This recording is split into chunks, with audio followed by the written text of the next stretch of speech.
नमस्कार, आपके साथ मैं हूं दीपिका। लाइव फीड में रोती हुई नजर आई शिवानी कुमारी। शिवानी कुमारी की आंखों से गिरने लगे आंसू। घर में इस वक्त 3 कंटेस्टेंट नॉमिनेटेड हैं। अरमान को रणवीर शौरी ने बचा तो लिया, लेकिन लव कटारिया, विशाल पांडे और शिवानी कुमारी जो है वो नॉमिनेटेड है। अब ऐसे में शिवानी रो रही है। क्या सचमुच के ये आंसू हैं, या फिर नॉमिनेशन से बचने के लिए, या फिर इविक्शन से बचने के लिए ये आंसू निकाले गए हैं?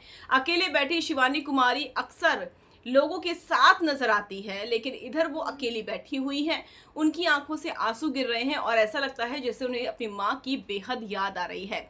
शिवानी कुमारी को अकेले देखकर फैंस भी शॉक्ड रह गए, क्योंकि अक्सर देखा जाता है कि शिवानी कुमारी हंसती खिलखिलाती हुई नजर आती है, सबके साथ हंसी मजाक करती है, सबकी मिमिक्री करती है, नकल करती है और सब शिवानी की बातों को सुनकर हंसते भी हैं। एक दो प्रोमो में वो लड़ती हुई भी नजर आई है, लेकिन इस तरीके से अकेले रोते हुए बहुत कम लोगों ने उन्हें देखा है। अब ऐसे में घर में 3 कंटेस्टेंट नॉमिनेटेड हैं, लव कटारिया, विशाल पांडे, शिवानी कुमारी।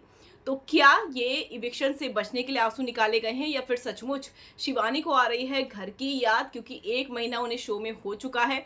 हाल ही में जल्द में फैमिली वीक भी आने वाला है। फैमिली वीक से कौन आएगा ये भी देखने वाली बात है, लेकिन वीडियो को देखकर ये साफ जाहिर हो रहा है कि शिवानी को अपनी माँ की याद आ रही है। शिवानी अपनी माँ को बहुत मिस कर रही है। कई बार शो में वो अपनी माँ के बारे में कई सारे खुलासे कर चुकी है, कई सारी बातें कर चुकी है। शिवानी अपनी फैमिली के भी बहुत ज़्यादा क्लोज है। अब ऐसे में हो सकता है कि 1 महीने बाद शिवानी को अपनी फैमिली की याद भी आ रही हो, या फिर ये भी हो सकता है कि इविक्शन के डर से उनके आंसू निकल रहे हों।